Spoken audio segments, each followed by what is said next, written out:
Just to follow up on Nasreen's point about it being political, and I think that is, something that everyone's aware of when we're trying to kind of change things within our curriculum and what we teach. And it does require some self-insight and admission that we are part of that system.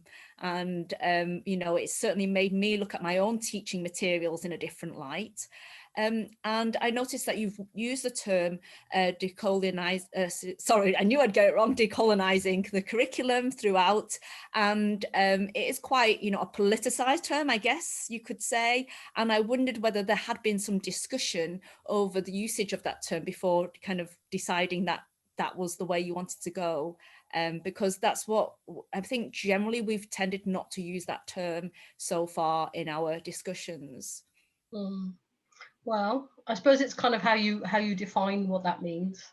And we'd probably say it's decolonizing psychology, not just the curriculum, because of the beliefs and the tenets that psychology is built on, and how people have kind of used it in the discipline as well as in the curriculum. So the curriculum we'd see as part of that, sort of like a tool, if you like. So it's embedded in all the structures of teaching, but actually it goes back to the core of psychology and how it was formed and what it's done to kind of, have inclusivity at its heart, or actually challenge that or not challenge it.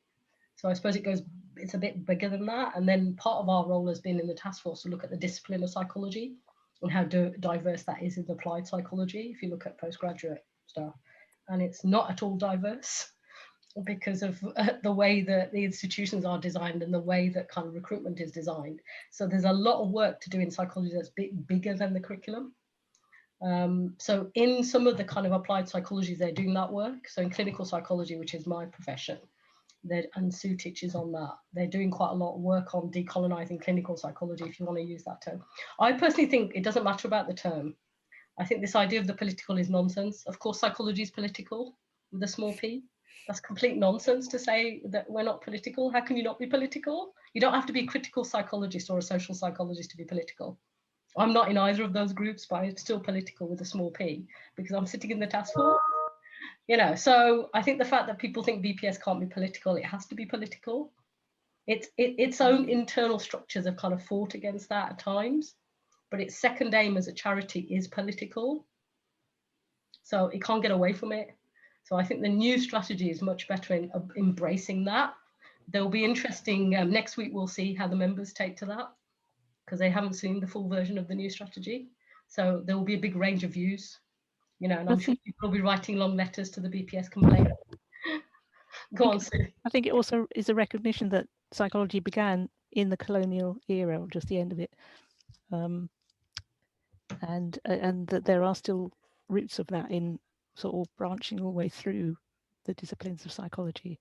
And it's only when you sort of try and sort of raise your own awareness, I suppose, we're trying to raise our awareness, we start to see it. And I suppose for me, I think if I didn't use that label, that decolonizing label, I might miss some things that otherwise I would be able to pick up. People are not happy to talk about colonialism. They find it very difficult. So there's a hierarchy of what people will find okay to talk about. Colonialism is difficult, but it's sort of okay. But if you start talking about slavery, then we're in serious trouble, because people just don't want to talk about that. They find that really difficult. And we need to talk about these things, because if you look at other places where they've got better models of some of this work, if you look at Germany, for example, and what they did post the Second World War, and what they do now with the young people, and how they teach them about what happened and why it happened, and how they've embraced that, they haven't hidden it away. It actually makes a massive difference to society if you allow yourself to kind of be in those spaces that are really, really uncomfortable and difficult. And psychology has not been good at that, even though we've got tools to kind of bring people together. That's what we're supposed to do, isn't it? And we've got research tools, and we've got loads of evidence of all different kinds. So we should be able to do that, but we haven't been great. So I suppose I'd like to see the future of the BPS where we have much more discussion about those things inside the society. I think it's also worth adding. I mean, we're at the beginning of this journey in terms of really exploring some of this, and we're talking to a range of universities, and we're more than happy to talk to more. in terms of how do we begin to scope some of this? How do we begin to understand some of the complexities that sit within this? We know that, for example, when you talk about decolonising, actually that will also be very different for the four nations in terms of the way they perceive that and view that. So there's some real kind of work for us to do at how do we unpick some of this. And, you know, we are, like I say, we're not even kind of on the road to kind of really beginning to explore every part of this yet. We're at that starting block to some extent. And I think we as a country are actually as a whole. I think this is quite a new debate, and it's quite a new area of exploration. And, you know, you see the kind of mixed opinions in terms of statues and monuments and all kinds of things. And actually, you know, we're kind of beginning to open that debate up, but I don't think any of us are quite sure yet exactly what that means. So there's a learning journey to go on here.